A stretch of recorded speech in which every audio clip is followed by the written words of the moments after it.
C'est une révélation sans précédent qui secoue la région.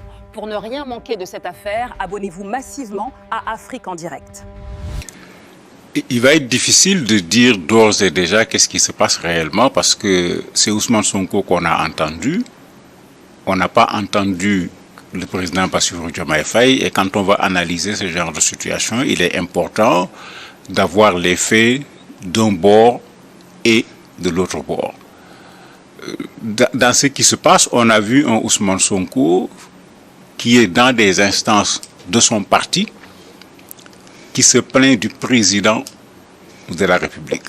Maintenant, on se pose la question, est-ce qu'il se plaignait du président de la République, celui que les Sénégalais ont élu, ou bien il se plaignait dans son parti de celui qui est son camarade de parti?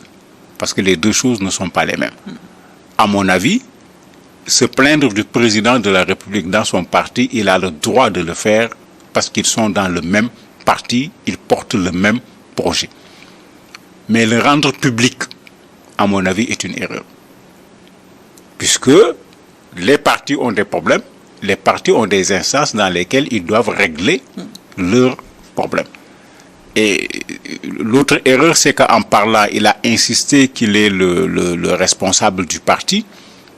Mais quand il se plaint du président de la République, qui se plaint? C'est le président du parti ou c'est le Premier ministre? Il y a un problème aujourd'hui dans la superposition du fait qu'il soit le Premier ministre et qu'il soit le président du parti PASTEF, même si parfois il veut préciser que c'est le président du PASTEF qui parle. Ici, quand il parlait, on voyait également le Premier ministre, parce que quand il dit qu'on me laisse travailler, ce n'est pas le président du PASTEF. C'est le Premier ministre. Mais quand il le fait en public, ce n'est plus une affaire de PASTEF, ça pose problème. Et c'est pourquoi, effectivement, cela a soulevé un tollé au niveau des médias sénégalais. Finalement, même ça a dépassé le Sénégal, puisque dès le départ, les gens se posaient la question, est-ce que ce tandem va pouvoir tenir longtemps ou pas? Justement, vous parlez d'une erreur et on s'en souvient des liens historiques comme politiques entre les deux premières personnalités du pays. Les deux ans finalement, est-ce que ce mystère-là créé entre Ousmane Sonko et Diomaye, est-ce que ça risquerait pas de voler en éclats plutôt que prévu? C'est pas évident que ça vole en éclats pour deux raisons. La première raison, ça ne fait l'affaire ni de l'un ni de l'autre.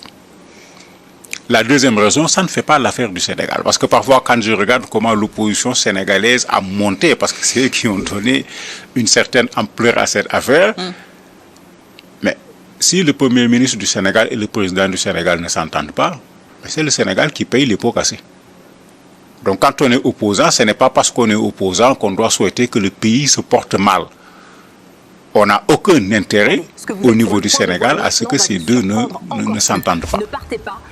Le troisième élément, même pour leur parti. Mais ils n'ont pas intérêt à ce que des querelles d'un parti, ce qui est tout à fait normal. Parce que moi, je suis pour la démocratie interne au niveau des partis politiques. On doit discuter, on doit débattre, il doit y avoir des contradictions, il peut y avoir des débats qui soient houleux à l'intérieur du parti. Je trouve que c'est tout à fait normal, c'est ça un parti, c'est une association à caractère politique. Ce n'est pas la propriété d'une personne. Mais même pour leur parti, mais s'ils se présentent de la sorte, les Sénégalais vont s'interroger sur qui nous avons mis au devant du Sénégal aujourd'hui. Donc il n'y a pas d'intérêt et je suis persuadé que dans le parti, il y aura des sages pour faire le travail. S'il n'y en a pas, il y aura des sages du Sénégal qui vont se lever pour leur dire, attendez, vos querelles ne nous intéressent pas. Le Sénégal a des enjeux, le Sénégal a des défis. C'est vous qu'on a porté au pouvoir, c'est à vous de répondre à ces défis. Mais selon vous, pour quelle raison a-t-il décidé finalement de rendre si querelle existe publique? Est-ce que peut-être ces frustrations datent de longtemps? Il est vrai que Ousmane Sonko, j'ai pas compris qu'il se plaigne qu'on l'attaque et qu'on ne dise rien.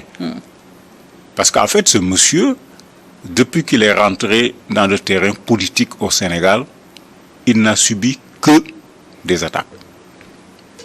Ça, il faut le dire clairement. Il n'a subi que des attaques. Le fait qu'il soit arrivé au pouvoir, le fait qu'il ait été nommé Premier ministre n'a pas arrêté ces attaques. Qu'on se rappelle que pendant qu'il devait faire sa déclaration de politique générale au niveau de l'Assemblée, une des stratégies qui a fait qu'on a évité, que le parti a évité qu'il fasse sa déclaration politique, c'est que les députés de l'ancienne majorité du président Macky Sall l'attendaient pour soulever ces questions qui gênent. Et les députés l'avaient dit clairement, quand il viendra, ils vont soulever ces questions. Donc il a de tout temps... Mais les questions qui gênent, c'est sur le plan juridique. Oui, mais c'est que ce n'est pas seulement sur le plan juridique, parce que quand les gens l'attaquent, aujourd'hui, vous avez ce paradoxe. Au départ, les gens disaient non, Diomaye est le président de Sonko. C'est lui qui l'a mis en place. Justement, la question revient soulevée très souvent dans les médias sénégalais. Finalement, qui dirige le Sénégal? Mais c'est Diomaye qui dirige le Sénégal. Et Sonko vient de le prouver. Parce que si ce que les gens disaient au départ était vrai, c'est Sonko qui dirige le Sénégal, ce n'est pas logique que Sonko vienne devant son parti et en plus devant le public se plaindre en disant j'ai posé le problème au président de la République plusieurs fois, il ne l'a pas fait. Si j'étais à sa place, les choses n'allaient pas se faire comme ça. Mais ça veut dire qu'il n'y a pas de confusion entre qui est le président de la République et qui est le Premier ministre. Alors que pendant longtemps, c'est ça qu'on a essayé de mettre sur le marché en disant que c'est Sonko qui fait tout, c'est lui le président de la République. En réalité, Diomaye, certains disaient même que c'est un président factice, on l'a déposé ici simplement. Mais avec ce que Sonko vient de dire, surtout en public, ça montre que Diomaye est bel et bien le président du Sénégal. Et puisqu'il souligne qu'il y a un problème d'autorité au Sénégal, mais à quoi fait-il référence concrètement ? Je me pose la question, j'ai suivi certains de ces partisans expliquer, ils ne m'ont pas convaincu. Parce que pour moi, autorité ne signifie pas mettre les gens au pas. Parce qu'il y a une différence. On a plus besoin d'un leadership. Quelqu'un qui est capable de convaincre les Sénégalais, de leur dire venez, allons ensemble pour faire ce pays, que de quelqu'un qui va prendre le bâton pour dire aux gens vous allez travailler. Il ne pourra pas continuer à prendre le bâton. Il ne pourra pas taper avec son bâton tous les Sénégalais. Et d'ailleurs, même quand tu veux diriger les Sénégalais, il faut un bâton pour chaque Sénégalais. Parce qu'il y a un Sénégalais avec un petit bâton, il va fonctionner. Il y a un autre, il faut un gros bâton. Avec un bâton, tu ne pourras pas faire fonctionner les Sénégalais. Ici, je crains qu'il y a un problème de doctrine ou d'idéologie qui se pose par rapport à un Sonko qui semble beaucoup plus révolutionnaire, qui est encore dans ce qu'ils avaient promis pendant les campagnes électorales, par rapport à un président de la République qui, lui, constitutionnellement, c'est lui le président de la République, c'est lui le leader du Sénégal, c'est lui le numéro 1. Même si Sonko peut avoir une légitimité populaire plus forte d'un point de vue politique dans le parti, parce qu'il faut qu'on soit clair que le président de la République est le président de la République. Que Sonko soit président du parti, qu'il soit en même temps Premier ministre, il est sous les ordres du président de la République. Et s'il se plaint, c'est que le président connaît son rôle, il joue son rôle. Maintenant, on a toujours dit l'un et l'autre, c'est vrai, c'était une forme de communication pour la campagne électorale, mais pour qui connaît les deux hommes, les tempéraments sont totalement différents. Totalement différents. D'ailleurs, Sonko, en parlant de Diomaye, il avait expliqué une fois, montrant que bon, les objectifs, le combat est commun, mais les deux personnalités ne sont pas exactement les mêmes, ce qui est tout à fait logique.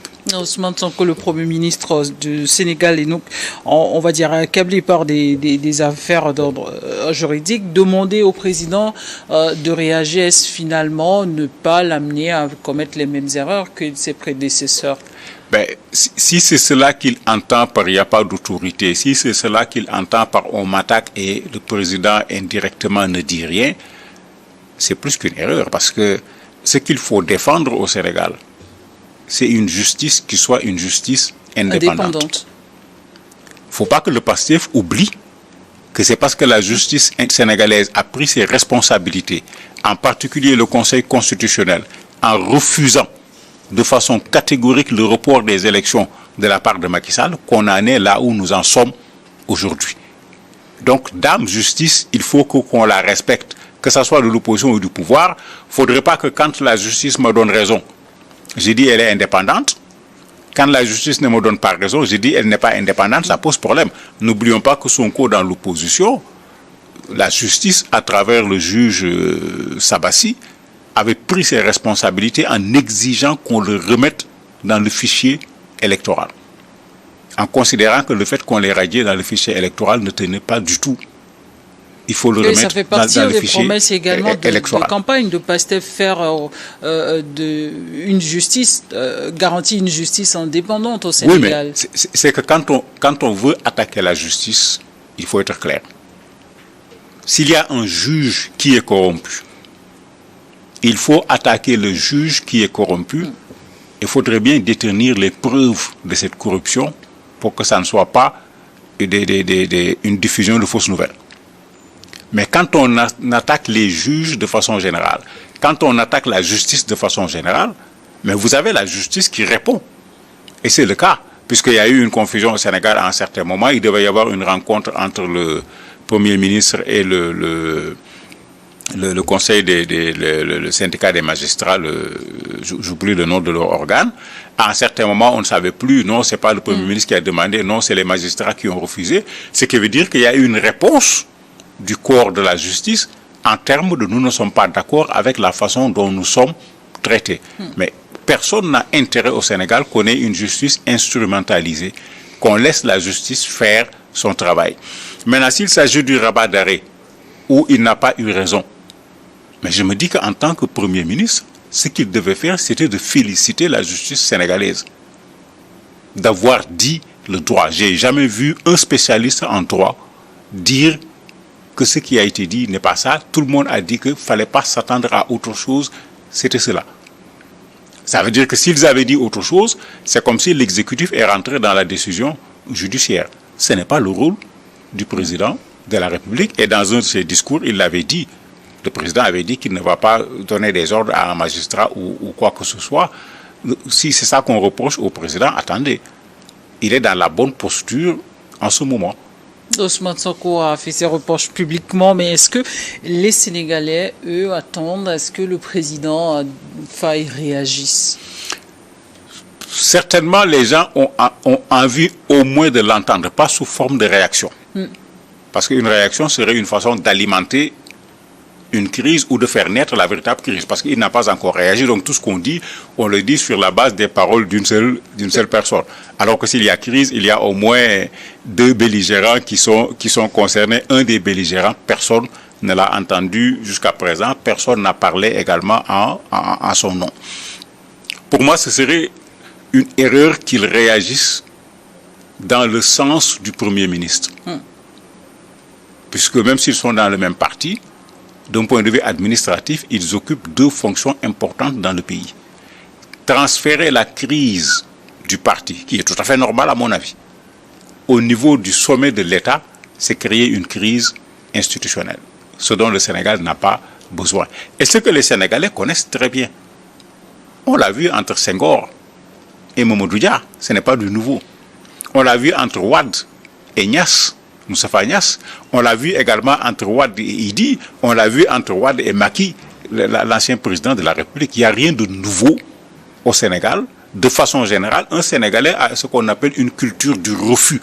De sorte que même en étant ton Premier ministre, s'il n'est pas d'accord avec toi, il te dit qu'il n'est pas d'accord. On a vu plusieurs fois le Premier ministre ne pas être d'accord avec le président jusqu'à ce que finalement il soit obligé de se séparer, que ce soit pour des raisons politiques ou des raisons d'orientation. Quand c'est cela, il n'y a rien de nouveau en la matière. La particularité, c'est qu'ils nous ont vendu un tandem qui devrait aller ensemble pour relever les défis auxquels le Sénégal est confronté. On est en train, si on se met aujourd'hui à constater un conflit entre les deux hommes, à laisser l'essentiel de côté, c'est-à-dire répondre aux aspirations des Sénégalais. Et ces aspirations sont nombreuses, d'autant plus qu'ils ont trouvé une situation économique qui est plutôt désastreuse en matière d'endettement en particulier. Et en attendant, le président est resté en silencieux depuis et donc son retour des États-Unis. Quel impact cette épreuve peut avoir sur la cohabitation du duo à la tête du Sénégal? S'il se révèle qu'il y a une crise réelle entre les deux hommes, Mais cela va poser problème. Puisque entre un président et un premier ministre, mais tout le monde sait que les orientations, c'est le président de la République.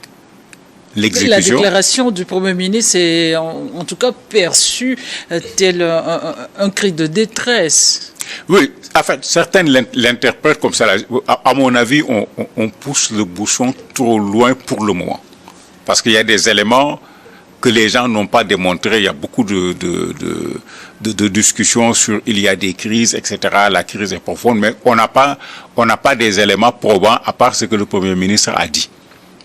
Donc, il faut attendre d'avoir plus pour croire véritablement que la crise a atteint un certain niveau. Mais maintenant, qu'on fasse attention, Sonko n'a pas parlé du président de la République seulement.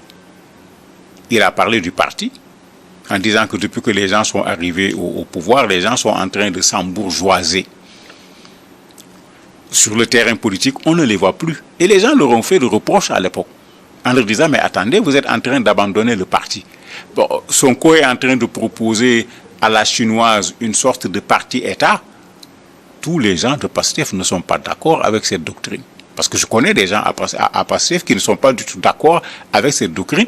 Et c'est normal parce que PASTEF, les gens oublient.